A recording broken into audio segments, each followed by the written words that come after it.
குலம் எல்லாரும் ஓரினம் எல்லாரும் ஓர் குலம் எல்லாரும் ஓரினம் எல்லாரும் இந்திய மக்கள். இந்தியாவை வளர்ந்த நாடாக நாம் மாற்ற வேண்டும். வரப்புயர நீர் உயரும், நீர் உயர நெல் உயரும், நெல் உயர குடி உயரும், குடி உயர கோல் உயரும், கோல் உயர என்ன நெக்ஸ்ட் கோன் உயருவான். ஓகே, வரப்பு நெல்லு, this is what really make the nation great. இனி ஒரு விதி செய்வோம், அதை எந்த நாளும் காப்போம். இனி ஒரு விதி செய்வோம், அதை எந்த நாளும் காப்போம். தனியொருவனுக்கு உணவில்லையெனில் ஜகத்தினை அழித்திடுவோம். ஜெய ஜெய ஜெய பாரத சமுதாயம் வாழவே, வாழ்க வாழ்க பாரத சமுதாயம் வாழவே.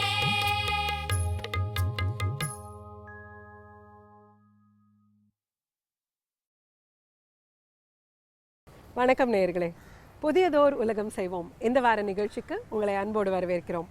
பிரபு, சென்ற வாரம் நம்ம ஒளிபரப்பின சக்திவேலோட இன்டர்வியூ அப்படி ஒரு வரவேற்பு கிடைச்சிருக்கு அந்த இளைஞருக்கு. அதாவது இளைஞராக ஒரு காரியத்தை செய்யும் பொழுது, அதுவும் வித்தியாசமாக செய்யும் பொழுது நிச்சயமாக மக்கள் மத்தியிலே ஒரு வரவேற்பு இருக்கும். இப்போ இந்த வாரம் நீங்கள் பார்க்க போகிற நிகழ்ச்சி இளைஞர்கள் இல்லை, குழந்தைகளை ஈடுபடுத்தியிருக்காங்க. பொதுவாகவே பள்ளிக்கூடத்தில் படிக்கிற குழந்தைகளுக்கு எல்லா பள்ளிக்கூடத்துலையுமே ஒரு நீதி போதனை, மாரல் சயின்ஸ் கிளாஸ்ன்னு இருக்கும். அந்த காலத்தில் பார்த்தீங்கன்னா இந்த நீதி போதனையில் அறம் செய்ய விரும்பு, ஆறுவது சினம், இப்படிலாம் கற்றுக் கொடுத்தாங்க. ஏன் கற்றுக் கொடுத்தாங்கன்னா, குழந்தைகள் மனதில் அதை ஆழமாக படியும்போது எதிர்காலத்தில் அவங்க வளரும்போது இந்த சமூகத்துக்கும் இந்த நாட்டுக்கும் அவங்களோட பங்களிப்பு ரொம்ப பெரிய அளவில் பாசிட்டிவாக நல்லபடியாக இருக்குன்ற ஒரே கருத்து தான். இன்றைய குழந்தைகள் நாளைய தலைவர்கள். அந்த மாதிரி ஒரு கான்செப்டில் பார்த்தீங்கன்னா அல்லாடி மகாதேவன் அப்படிங்கிறவர் படித்தது BA எக்கனாமிக்ஸு, செய்யறது இயற்கை வேளாண்மை, சிங்கப்பூரில் வேலை பார்த்துட்டு இருந்தார். வேலையை உதறிட்டு 35 ஏக்கர் மகாபலிபுரம் ECR ரோடு பக்கத்தில் அவரோட ஃபார்ம். அந்த இயற்கை வேளாண்மை ஃபார்மில் ஒரு பகுதியை இந்த ஸ்கூல் சில்ட்ரன், இந்த பள்ளிக்கூடம் படிக்கக்கூடிய குழந்தைகளுக்காக ஒதுக்கிட்டாங்க.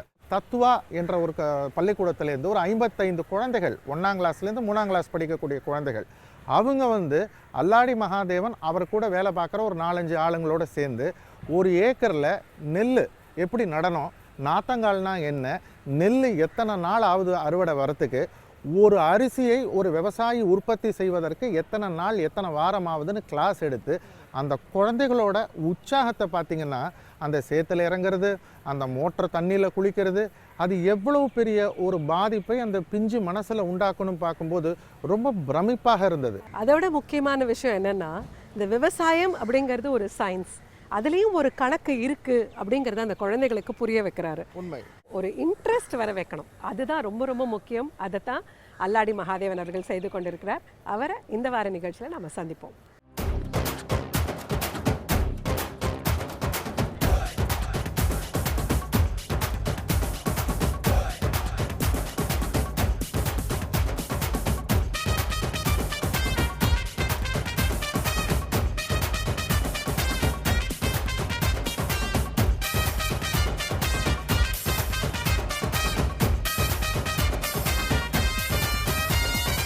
அல்லாடி, பேசிக்கலி BA எக்கனாமிக்ஸ் படிச்சிருக்கீங்க. எதற்காக இந்த விவசாயத்தில் உங்களுக்கு ஒரு இன்ட்ரெஸ்ட்? முக்கியமான விஷயம் என்னென்னா, எவ்வளோ காசு சம்பாதிச்சாலும் கடைசியில் ஹெல்த்தோடு இருக்கிறதுன்றது ஒரு ரொம்ப முக்கியமான விஷயம். நான் ஹெல்த்துன்னு சொல்கிறது இன்றைக்கி நாளைக்கு இல்லை, நாளைக்கு என்னோடய பசங்க, என்னோடய பேர குழந்தைங்க, நம்ம எதுக்கு உழைக்கிறோம்? வெறும் காசு சம்பாதிக்கிறதுக்கு தானே. நல்ல ஹெல்த் இருந்ததுன்னா நிறைய இடத்துல தேவையில்லாத செலவே இருக்காது நமக்கு. முதல்ல விவசாயத்தையும் காசையும் நீங்கள் சேர்த்து பார்க்குறதே கொடுமையாக இருக்குது. இல்லை, என்ன கொடுமைன்னு நினைக்கிறீங்க? ஒரு விவசாயம் ஒரு சராசரி மனுஷன் தானே. இதனால் என்ன ஆகுது, நாளைக்கு இப்போ இன்றைக்கி காசு வேணும், நமக்கு LED TV வேணும்னு போயிட்டு இருந்தோம்னா நாளைக்கு சாப்பாடு எப்படி வரப்போகுது? உணவுன்றது முக்கியம் இல்லையா? இப்போ உலகத்தில் பார்த்தீங்கன்னா 2 கான்டினெண்ட்டில் தான் சன்லைட்டுன்றதே இருக்குது. அதில் இந்தியா ஒன்று. அவ்வளோ பெரிய ஒரு நேச்சுரல் ரிசோர்ஸை நம்ம கையில் வச்சுட்டு அதை யூஸ் பண்ணலன்னா. பட் இன்றைக்கி இந்தியா ஃபுல்லாக பார்த்தீங்கன்னா விவசாய வர்க்கம், அவங்களால ஒரு நல்ல வருமானத்தை ஈட்ட முடியலையே. அங்கேயும் இங்கேயும் விவசாயிகள் நல்லா செய்கிறாங்க, ஆனால் பெரும்பான்மையான விவசாயத்தில் விவசாயிகள் நல்ல வரும்படி அவங்களுக்கு கிடைக்க மாட்டேங்குது. இதனால தான் எக்கனாமிக்ஸ் படிச்சுட்டு விவசாயத்துக்கு வந்திருக்கேன். நீங்கள் இப்போ கேட்குற கேள்விக்கு கூடிய பல கேள்விங்க, அதுக்கு பல ஆன்சர்ஸ் என்னன்னு தெரிஞ்சுக்கிறதுக்காக தான் எக்கனாமிக்ஸ் படிச்சுட்டு அடுத்தது விவசாயத்துக்கு வந்திருக்கேன். என்னோடய ஸ்பெஷலைசேஷனு அக்ரிகல்ச்சர் எக்கனாமிக்ஸ். எங்கே படிச்சிங்க? ராமகிருஷ்ணா மிஷன் விவேகானந்தா காலேஜ் சென்னையில் படித்தேன். அக்ரிகல்ச்சர் எக்கனாமிக்ஸ்ன்றது ஆக்ரோ எக்கனாமிக்ஸ்ன்றது ஒரு சப்ஜெக்ட் எங்களுக்கு காலேஜில். அதுக்கப்புறம் என்னோடய இன்ட்ரெஸ்ட்டில் இதை பற்றி போய் பல விவசாயிங்க மீட் பண்ணி அவங்க எப்படி செய்கிறாங்க, எங்கே வந்து பெரும்பாலும் தப்பு நடக்குது, இது தெரிஞ்சுக்கிறதுக்காக போய் இது வந்து ஒரு சிஸ்டம் ப்ராப்ளம். விவசாயி சம்பாதிக்கலான்றது வந்து விவசாயம் ப்ராப்ளம் இல்லை, இது ஒரு சிஸ்டம் ப்ராப்ளம். இதை வந்து நம்ம கரெக்டாக பார்த்து அட்ரஸ் பண்ணோன்னா கண்டிப்பாக விவசாயிங்களும் நல்லா வாழக்கூடிய திறமை இருக்குது. இப்போ இந்தியா நாட்டில் விவசாயிங்க வந்து வாழ மாட்டான்றீங்க. நார்வே எடுத்துக்கோங்க, ஸ்வீடன் எடுத்துக்கோங்க, மற்ற நாடுங்க எடுத்துக்கோங்க. அங்கே இருக்கிற விவசாயிங்க நார்மல் மக்கள் மாதிரி அவங்களும் எல்இடி டிவி தான் வச்சுருக்காங்க, ஐஃபோன் தான் வச்சுருக்காங்க. பட் நீங்கள் கம்பேர் பண்ணக்கூடிய எந்த ஒரு வெளிநாட்டு கலாச்சாரமும் இந்த விவசாயத்தை பொறுத்த வரைக்கும் இந்தியாவுக்கு பொருந்தல் வராது. ஏன்னா இந்தியாவில் 80% விவசாய மக்கள் வந்து 2 ஏக்கருக்கு கம்மியாக தான் இருக்குது. 2-2.5 ஏக்கர் சிறு குறு விவசாயிகளுக்கு. இன்றைக்கு அவங்க அவங்க வளர்க்கக்கூடிய பொருட்களுக்கு சந்தைப்படுத்துதல்னு வரும்போது மார்க்கெட்டிங் அது எங்கே விற்கிறதுன்னு பார்த்திங்கன்னா இன்றைக்கும் வந்து தன்னோட பொருளுக்கு விலை நிர்ணயிக்க முடியாத ஒரு அவல நிலையில் தான் இன்றைக்கி ஒரு விவசாயி இருக்கிறான். இப்போ வந்து ஒரு சின்ன உதாரணம் கொடுக்குறேன் உங்களுக்கு. நான் கொடுக்குற உதாரணம் வந்து உங்களுக்கு நிறையா நீங்கள் கேட்குற நிறைய கேள்விக்கு வந்து பதில் சொல்லக்கூடுன்ற நம்பிக்கை இருக்குது எனக்கு. இங்கே வந்து உணவுப் பொருள் செய்கிறாங்க. நாங்கள் இருக்கிறது வந்து காஞ்சிபுரம் மாவட்டம் செய்யூர் தாலுக்கில் நெடுமரம் பஞ்சாயத்தில் எங்களோட ஃபார்ம் இருக்கிற இடம். இங்கேருந்து காய்கறி உற்பத்தி, இப்போ இங்கே இருக்கிற இந்த வாழை உற்பத்தி பக்கத்து கழனியில் எடுக்கிறவங்க வாழை வளர்க்குறாங்கன்னா இங்கேருந்து இந்த வாழை வந்து கோயம்பேடுக்கு போகுது. கோயம்பேடுலேருந்து திரும்பி இதே வாழை ஓஎம்ஆர் ரோடுக்கு வருது. ஓஎம்ஆர் ரோடுன்றது வந்து திரும்பி அதாவது இங்கேருந்து கிட்டத்தட்ட திருவள்ளூர் மாவட்டக்கிட்ட போயிட்டு திரும்பி காஞ்சிபுரம் மாவட்டத்துக்கு. இதுவே ஒரு விவசாயி வந்து யோசித்து அதாவது விவசாயம் பண்ணிவிட்டு இங்கேயே பக்கத்தில் கிராமத்தில் நீடு இருக்குது. நீடு இல்லாமல் இல்லை. கிராமத்தில் இருக்கிறவங்க எல்லாருமே விவசாய நிலம் வச்சுருக்கிறவங்க கிடையாது. விவசாய நிலம் இல்லாமல் மற்ற விதமான தொழில் இருக்கிறவங்களும் இருக்காங்க. அவங்களும் உணவுப் பொருள் சாப்பிட்டு தான் ஆகணும். அவங்க எங்கே சாப்பிட்றாங்க இன்றைக்கி? கோயம்பேடுலேருந்து ஒட்டஞ்சத்திரத்துலேருந்து ஒரு காய்கறிங்க தான் எடுத்து சாப்பிட்றாங்க. அதுக்கு பதில் அங்கே என்ன பொருள் வளரும், அது எவ்வளோ சீக்கிரம் அந்த விவசாயி வந்து ஒரு எண்ட் கஸ்டமர் கிட்ட எடுத்துகிட்டு போய் சேர்க்குறாங்களோ விவசாயிக்கும் ஒரு நல்ல வருமானம் வரக்கூடிய வாய்ப்பு இருக்குது. எண்ட் கஸ்டமருக்கும் ஒரு நல்ல உணவுப் பொருள் வரத்துக்கு.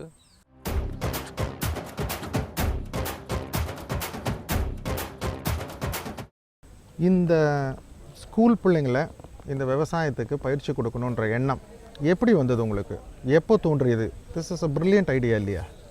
முதல்ல இங்கே வந்து ஆரம்பித்து போய் பார்க்கலாம், விவசாயம் கிராமப்புறம் நல்லா இருக்கும் போய் பார்க்கலான்னு பார்த்தா எல்லோரும் உட்காந்து இன்ஜினியரிங்க்கும் மெடிக்கல் எக்ஸாமுக்கும் ஐடி கம்பெனிக்கு போகிறதுக்கு தான் ப்ரிப்பேர் பண்ணிகிட்ருக்காங்க. சரி, ப்ரிப்பேர் பண்ணிகிட்ருக்காங்க, படிக்கிறாங்க, நல்ல படிப்பு போட்டோன்னு பார்த்தா இருக்கிற நிலம்லாம் அதே இன்ஜினியரிங் கம்பெனி மெடிக்கல் காலேஜஸ்க்கு தான் விற்றுட்டு போகிறாங்க. அவங்களுக்கு என்ன புரியலன்னா அவங்க வந்து ஃபேக்ட்ரியில் ஒரு மிஷினரி மாதிரி தான் நாளைக்கு வாழ போகிறாங்கன்றது வந்து அவங்களுக்கு புரியல.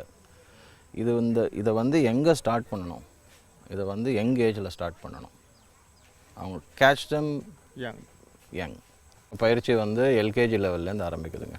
என்ன மாதிரியான பயிற்சிகள்? எல்கேஜிலேருந்து வந்தாங்கன்னா விதை அவங்களுக்கு என்ன காய்கறி பிடிக்குமோ அந்த காய்கறியோட விதையை நட சொல்லுவோம். இது நடுங்கன்னு சொல்ல மாட்டோம், எந்த காய்கறி பிடிக்குதோ நடுங்க. இந்த காய்கறி வந்து கடைசியில் உங்கள் அம்மா உனக்கு தான் சமைச்சு கொடுக்க போகிறா. நீயே அம்மா கிட்ட சொல்லி சனிக்கிழமை வருதுனாலும் சரி, நீ எப்போ வர முடியும்னாலும் நீ எனக்கு ஃபோன் பண்ணி சொல்லு, நீ என் பண்ணைக்கு வா, நீ நட்ட காய்கறி எப்படி வளர்ந்து வருது, அதுலேருந்து ஆரம்பம், அதுலேருந்து இன்ட்ரெஸ்ட் வர ஆரம்பிக்கும். அடுத்தது எங்கள் பண்ணையில் இருக்கிறவங்க வந்து ஒரு சிலர் வந்து இதுக்காக மேனேஜ் பண்ணுறதுக்கு கொடுத்துருக்கோம். அவங்க வந்து ஆட்டோமேட்டிக்காக அந்த ஸ்கூல் வழியாக வந்தாங்கன்னா ஸ்கூல், இல்லாட்டி இண்டிபெண்டன்ட் ஃபேமிலி வழியாக எங்கள் மெயில் அனுப்புவோம். இந்த ஃபார்முக்கு வந்து இன்றைக்கி எதுக்கு வந்திருக்கீங்கன்னு ஏதாவது சொன்னாங்களா? உங்கள் ஆண்டிஸ் சொன்னாங்களா என்ன பண்ண போகிறோம் இன்றைக்கி ஃபார்ம்லன்னு?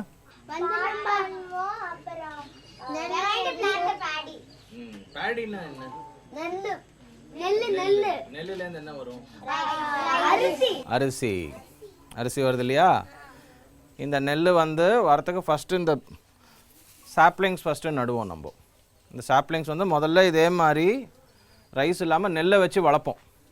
நெல்லை வச்சு வளர்த்து அதுக்கப்புறம் சாப்ளிங்ஸ் இந்த ஹைட்டுக்கு வரும்.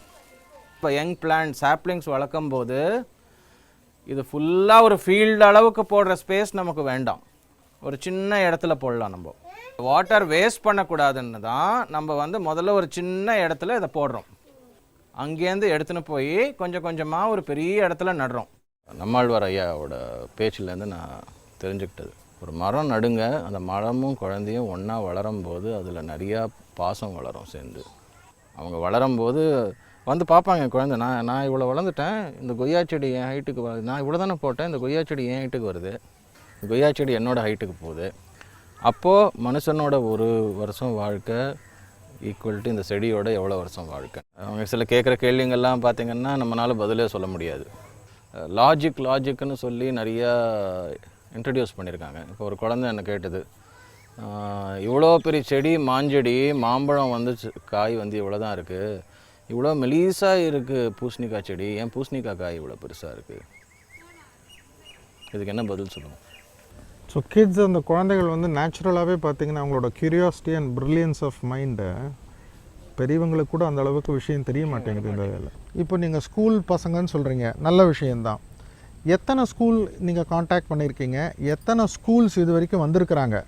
இது வரைக்கும் நாங்கள் ஒரு 6லேருந்து 7 பள்ளிக்கூடம் வரைக்கும் நாங்கள் எடுத்துகிட்டு வந்து இங்கே பயிற்சி நடத்தியிருக்கோம். நாங்கள் பள்ளிக்கூடம்னா வெறும் ஒரு டீச்சரு ஸ்டூடெண்ட் மாத்திரம் கிடையாது, யாரெல்லாம் அவங்க குடும்பத்துலேருந்து வரணும்னு நினைக்கிறாங்களோ அவங்க இங்கே ஒரு நாள் வந்து பயிற்சி எடுத்துகிட்டு போகிறதுக்காக எல்லா எஜுகேஷனும் ப்ரொவைட் பண்ணுறதுக்கு செஞ்சிட்ருக்கோம் நாங்கள். இது வந்து கிட்டத்தட்ட ஒரு 5-6 வருஷமாக செய்கிறோம் நாங்கள். இந்த ஃபீல்டில் பண்ணுற எந்த விதமான சாப்பாடு பொருளும் எந்த விதமான கெமிக்கல்ஸோ பெஸ்டிசைட்ஸோ போடுறது கிடையாது. எவ்வளோ பேர் வீட்டில் ஆர்கானிக் வெஜிடபிள்ஸ் வாங்குறா? இவங்க உங்க கூட இருப்பா, சரியா? 5 பேர் ஒருத்தரோட இருப்பா, அங்கிளும் உள்ளே இருப்பேன். பேடி நடும்போது எப்படி நடணும்னா அவள் அவங்களுக்கு ஒன்று எடுத்து காமிப்பா, இதுலேருந்து ஒன்று எடுத்து காமிச்சு நீங்கள் போகிற இடம் சேராக இருக்கும், அதனால் பொறுமையாக போகணும். போயிட்டு சோப் பண்ணும்போது நல்லா டீப்பாக சோப் பண்ணணும், அப்போ தான் இந்த ரூட்ஸ் உள்ளே போய் ஸ்ப்ரெட் ஆகும். அதனால் உங்களுக்கு நல்லா ஹெல்த்தியாக டேஸ்டியாக சாப்பாடு வேணும்னா நீங்கள் நல்லா டீப்பாக நடணும். நிறையா நடணுன்றது முக்கியம் இல்லை, எவ்வளோ நல்லா நடணுன்றது தான் முக்கியம்.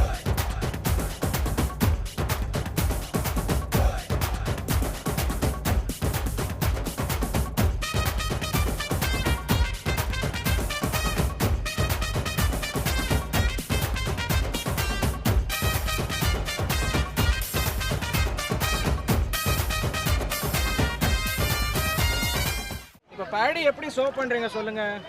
ஃபர்ஸ்ட் இந்த பேடி ஃபர்ஸ்ட் 2 ஸ்டெம் எடுக்கணும், அப்புறம் உள்ள வரைக்கும் எவ்வளவு ஆழமா நடுறோமோ அவ்வளவு நல்லது. ஏன் அவ்வளவு ஆழமா போணும்? ஏன்னா ரூட்ஸ் அப்பதான் உள்ள போகும். இன்னொரு பக்கம் என்ன செஞ்சோம்னா க்ரோ யுவர் ஓன் வெஜ்ஜீஸ்ன்னு சொல்லிட்டு ஃபேஸ்புக்கில் ஒரு குரூப் ஆரம்பித்தோம். இந்த குரூப்பில் வந்து ஒரு இப்போ வந்து ஒரு 45,000 பேர் இருக்காங்க. இந்த குரூப்போட நோக்கமே என்னென்னா, நீங்கள் குரூப்பில் வர முடியாதவங்க வந்து இப்போ வெறும் சென்னை சிட்டி மாத்திரம் கிடையாது, சென்னை பக்கத்தில் தான் நாங்கள் இருக்கோம். உலகத்தில் எங்கே இருந்தாலும் எங்கள் நாலேஜை வந்து எடுத்துகிட்டு போய் எடுத்துக்கிறதுக்காக கொடுக்கறதுக்காக ஆரம்பித்த குரூப். இன்றைக்கி எங்களோட பல மடங்கு எக்ஸ்பர்ட் வந்து சேர்ந்துருக்காங்க. இதில்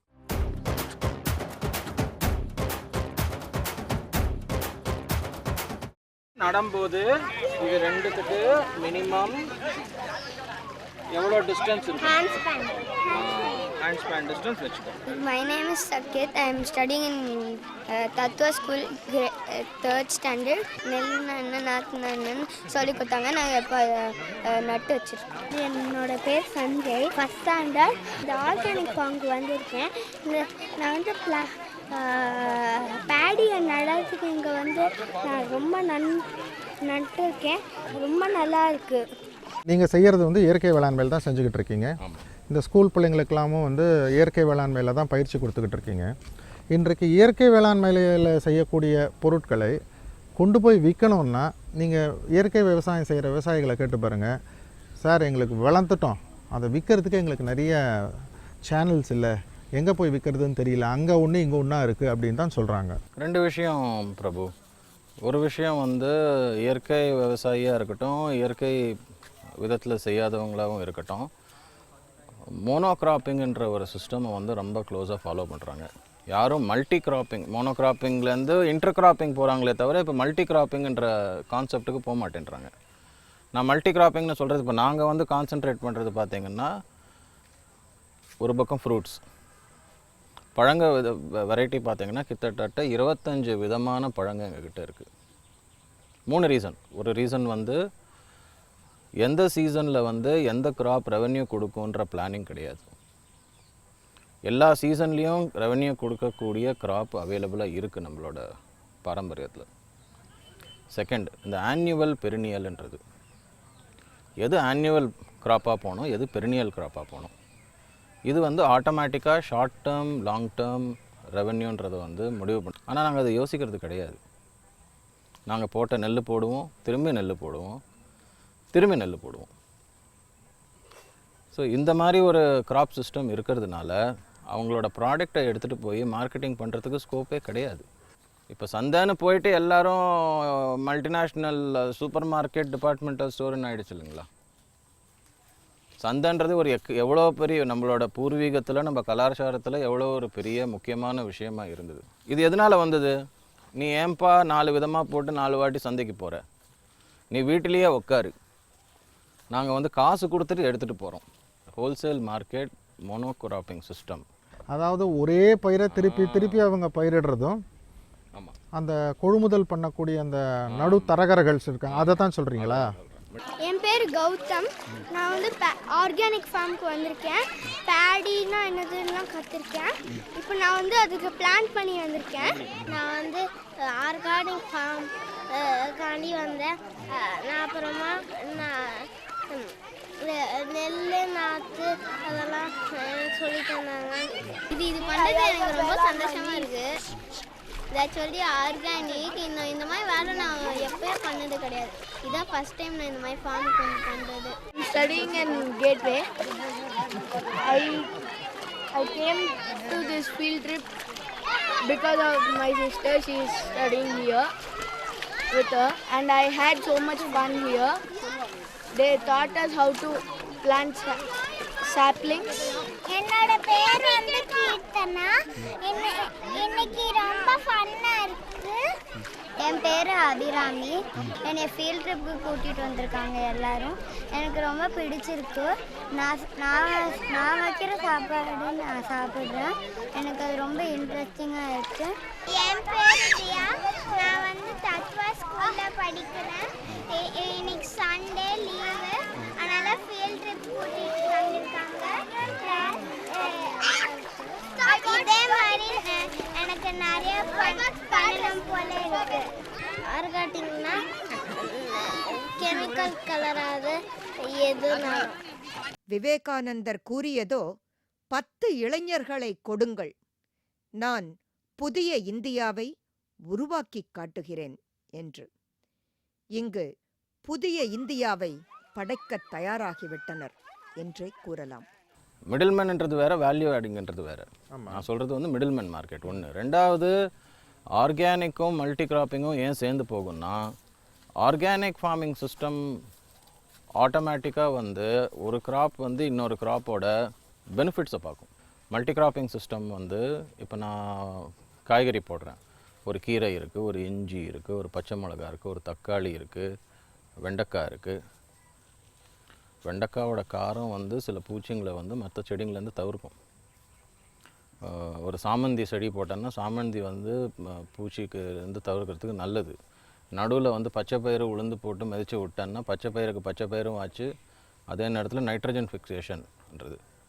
இதை செய்யாமல் நம்ம டில்லரை வச்சு டிராக்டரை வச்சு மண்ணை உழுதுடுறோம்.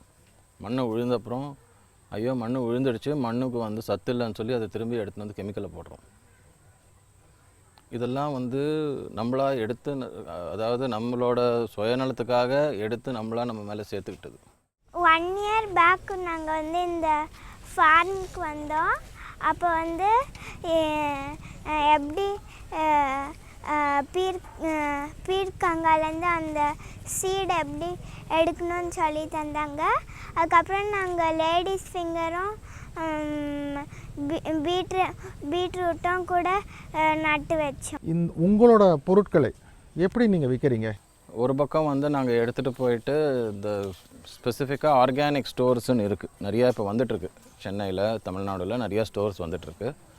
அவங்கள அன்றைக்கி அவங்க வந்து எங்கள் இடத்த பார்த்து அவங்க எடுத்துகிட்டு போகிறாங்க. ரெண்டாவது வந்து நாங்கள் ஸ்கூல்ஸ் அப்ரோச் பண்ணுறோம். இந்த பசங்களுக்கு வந்து விவசாயத்தை பற்றி தெரியறது ரொம்ப முக்கியம். எப்போ வந்து பசங்க வந்து பார்த்து அதை பற்றி கற்றுக்கிட்டு அதை பற்றி இன்ட்ரெஸ்ட் காமிக்கிறாங்களோ, ஆட்டோமேட்டிக்காக ஃபேமிலியில் வந்து ஃபார்மரை போய் அந்த விவசாயியை வந்து சந்திக்கணும், அவங்களோட பேசணும், அவங்க என்ன பண்ணுறாங்கன்னு பார்க்கணுன்ற இன்ட்ரெஸ்ட் வந்து இன்க்ரீஸ் ஆகுன்றது எங்கள் நம்பிக்கை. களிமண்ணால் இது மட்டும் இல்லை, பூந்தொட்டி, நம்ம கிச்சன் ஐட்டங்கள், தயிர் ஜாடி, டம்ளரு, தட்டு, அப்புறம் குழம்பு வைக்கிற மூடி, மண்பானைகள், ஃப்ளவர் பாட்ஸு, இது மாதிரி எல்லாம் நிறைய தயார் பண்ண முடியும். இதெல்லாம் எப்படி செய்கிறோம் அப்படின்னு தெரியுமா? கண்டிப்பாக தெரியாது இல்லையா? அது எப்படி செய்கிறோம்னா இவங்க வந்து பாருங்கள். ஃபஸ்ட்டு நாங்கள் களிமண்ணை பதப்படுத்தி வச்சுருக்குறோம். பதப்படுத்தி வச்சுன்னா நல்ல ஒரு களித்தன்மையாக சேர்க்குறோம். இப்படி மிதிக்கும் போது தான் உங்களுக்கு அந்த மண் வந்து நல்ல இருவலாக சேரும். அந்த பாத்திரங்கள் செய்கிறது மாதிரி இப்போ பக்குவ நிலைமைக்கு வரும். களித்தன்மை வந்ததுக்கப்புறம் நம்ம இந்த மிஷினில் வச்சு கைவீலில் வச்சு செய்ய ஆரம்பிக்க போகிறோம். இப்போ நம்ம இந்த மிதித்த களிமண்ணை சேர்த்து வச்சுருக்கோம். சேர்த்து வச்சு இந்த மிஷினில் வச்சு இந்த மாதிரி ஒரு நமக்கு தேவையான அளவு வச்சுக்கணும். அது வந்து ஸ்டார்ட் பண்ண போகிறோம். இது வந்து கொஞ்சம் தண்ணி எப்படி நமக்கு தேவைப்படும். இது செய்யறதுக்கு தேவையானது மூங்கில் பட்டை. இந்த மூங்கில் பட்டை ஒன்று வந்தால் போகிறீங்களா?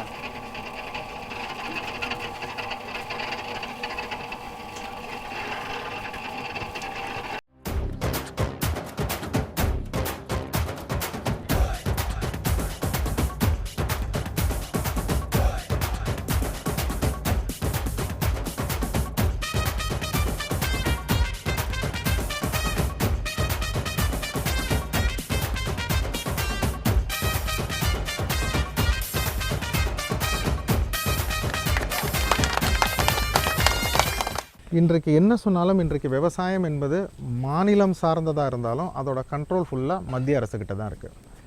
ஒரு விவசாயியால் அவனோட பொருட்களுக்கு விலை நிர்ணயம் பண்ண முடியாத அளவில் இருக்கும்போது நீங்கள் எப்படி இவ்வளோ ஒரு உற்சாகத்தோட இதற்கு ஒரு காரணம், அதற்கு ஒரு எக்ஸ்ப்ளனேஷன் கொடுக்க முடியுது?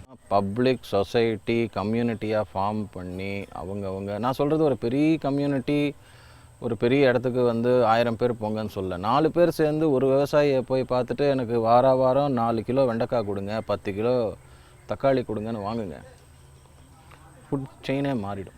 எங்களுக்கு வந்து விவசாயிக்கிட்ட போய் கேளுங்க, நீங்கள் உங்களோட அப்பா தாத்தா பாட்டங்காலத்துலேருந்து நல்ல பொருள், உணவுப் பொருள் எப்படி வந்ததோ அந்த மாதிரி எங்களுக்கு உணவுப் பொருள் உற்பத்தி செஞ்சு கொடுங்கன்னு கேளுங்க. ஒரு அப்பார்ட்மெண்ட்டுன்னா ஒரு 10-20 பேர், ஒரு காலனி, உங்கள் ஆஃபீஸுன்னா ஒரு 50-100 பேர் இருக்கீங்க. நீங்கள் ஒத்துமையாக வாங்க, போகலாம், வாரத்துக்கு 5 பேர் போகலாம். இதை தான் வந்து வெளிநாட்டில் வந்து ஃபார்மர்ஸ் மார்க்கெட்டுன்றாங்க. அல்லாடி, ஒரு விவசாயியாக வாழ்க்கையை நடத்துவது எளிதா, இல்லை விவசாயத்தை விட்டுட்டு மாத சம்பளத்தில் டவுனில் போய் வேலை செய்வது எளிதா? உண்மையான உங்கள் ஒப்பீனியனை சொல்லுங்கள். நான் சந்தோஷமாக இருக்கேங்க.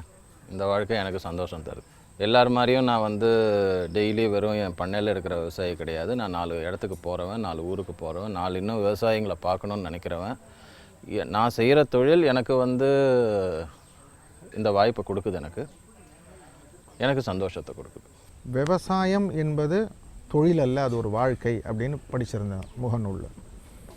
உங்களோட கருத்து நேயர்களுக்கு, குறிப்பாக இளைஞர்களுக்கு, அது எந்த துறையாகனா இருக்கட்டும், அவங்க விவசாயத்துக்கு வரணும்னா அதற்கு சாலிடாக ஏதாவது ஒரு காரணம் சொல்லுங்கள்.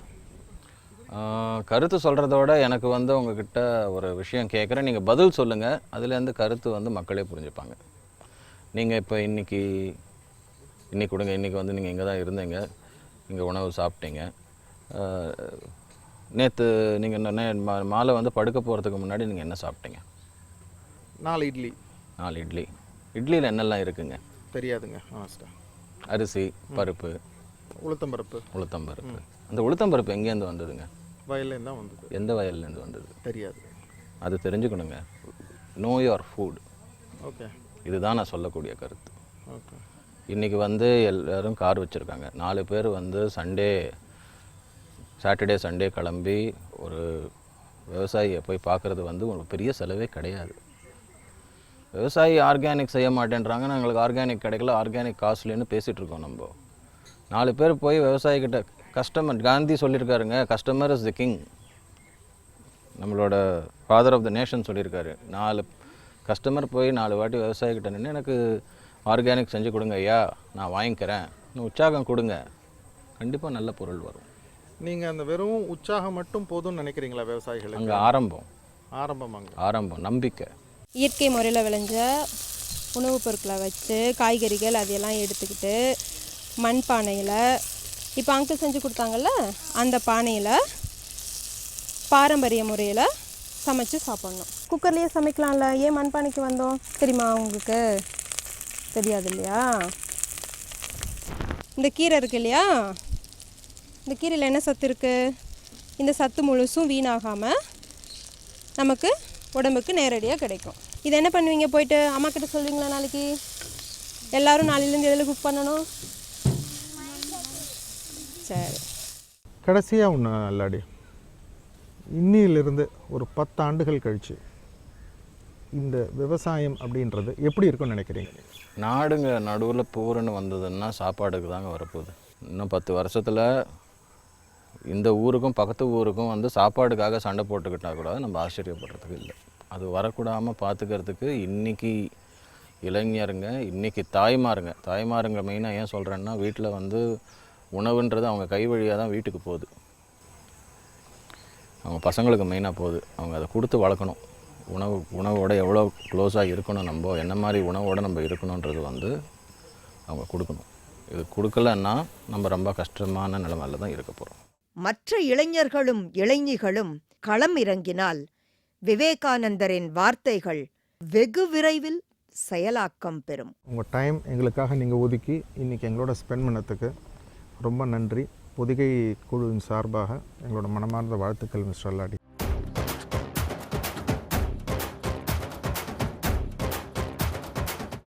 அடுத்த வார நிகழ்ச்சியில் நம்ம வெங்கட சுப்பிரமணியம் அவர்களை சந்திக்க போகிறோம். அவர் என்ன செஞ்சு வித்தியாசமான விஷயத்தை செஞ்சுட்டு இருக்காருங்கிறத அடுத்த வார நிகழ்ச்சியில் தெரிஞ்சுக்கோங்க. மீண்டும் அடுத்த வாரம் சந்திப்போம் நேயர்களே. நன்றி, வணக்கம்.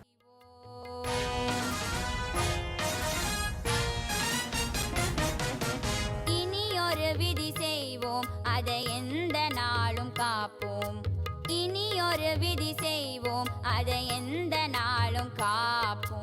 தனியொருவனுக்குணவில்லையெனில் ஜகத்தினை அழித்திடுவோம். தனியொருவனுக்குணவில்லையெனில் ஜகத்தினை அழித்திடுவோம். வாழ்க பாரத சமுதாயம் வாழ்கவே.